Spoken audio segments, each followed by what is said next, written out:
Yuxandadi Uyg'ur. Ya'ni shu arshni, ziminni, jinchayatlarni boshqaradigan shu Yoro Sultan Uyg'ur. Men buni din demek emas, yoki bo'lmasa bir tarix demek emas. Bu bir aslida bir afson rivoyat biz Junxo madaniyatining ichidagi 1000 yildan uzun tarixi bor. Bir afson rivoyat bu. Buning shu dalillari bilan shu Yoro Sultanning Uyg'urligini yishmaymoqchi qilasiz. Xo'sh ketdik. Bunday uchun Komrajva Shiyujilardan tortib hamon bog'lash to'g'ri keldi. Komrajvani halqa Jomoloshir degan kitob tuzlab tarjima qilgan bir Komrajva degan kitobdan bilsangiz, o'qiganlar qilib qo'shaydi ona qarsam. Bu Komrajva hamda buning dadisi Komar Hindistondan kelib Kucha Malikisini elib Hinayana mazhabininki eng katta rayibi bu. Shu Rulay Fozu bilan tang Hinayananiki ashunda rayibi bu.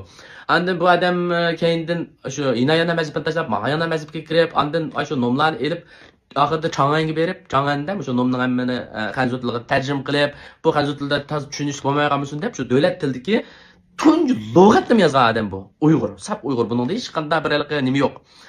Andan shu odam, bu odamni mitilga ketamiz. Andan Monsular soatidagi Wu Cheng'ning yozgan Shiyuji. Bu Shiyuji ma tok keraklam Wu Cheng'ni uxlab qo'paplam bir o'ydirib yozgan narsa emas. Bu Tangsingningki 628-yili shu Chang'andan shu kelib nom og'ini aniq shu vaqtlardagi tarixiy xatarlarni hammasi bor. Shuning asosida necha yoqi ashunda afsona rivoyatlar bor. Bu orasida taqlid yurgan.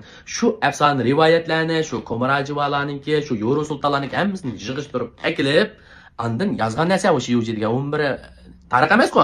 Shuni hammani yig'ishtirib akasak, lekin bu Shiyujida talg'anmaydi Komra Yoro Sultonninki Uyg'urligini.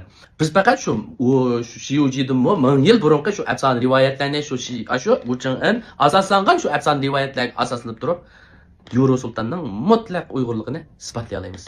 Xo'sh ketdik. Endi bu Shiyujini tilga olib olishimdagi maqsad endi Shiyujiga bog'lab turib desam asaroq tushunsizlar. Shiyujining ichidagi Xonxayar ya'ni chechenmada bu qo'pel qarinishtirib, jugrab o't purkab oxir so'lqoning kuchi yetmay buni andin Guayin Pusaga o'rniq o'tag'iz berdi-ku. Shu Xonxayar el Komrajva. Bu Shiyujida chiqmaydi bu.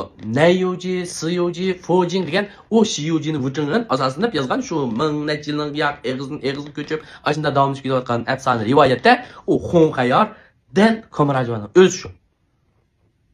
Bu Komarajivaning dadisi Nyumovang.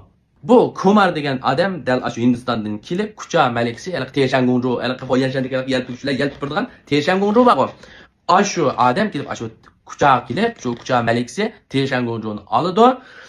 Bu Hindistonliklarning kelib bir qonun po'qlarini yuziga surib, suyduklarni ishchib, bir boshlariga suradigan bir ibodatlar bor. Bu dal shu Komarajivaninki dadisi shu, o'zi shu. Ashuning haykalini tug'izib, ashu kalini ashu Komrajvaning dadisiga simol qilib, ashuning suydigini ichidi. Hindistonliklar. Teshangunjo endi keldi qaymimirga. Teshangunjo Yuxandadiniki Maliksi. Tushundingizmi? Teshangunjo Yuxandadiniki Maliksi.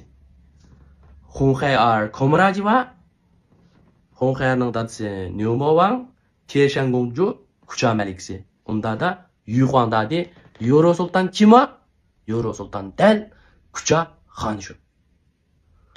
Arishni, ziminni, jin shayotlarni boshqaradigan hammasining xoni Kucha xoni. Lekin bu haliqi siz denshida ko'rganingiz so'ngda haliqi Wucheng'in yozgan Shiyuji degan kitobda emas, shu Wucheng'in asoslanib yozgan shu afsonalarningki bosh qismida bu.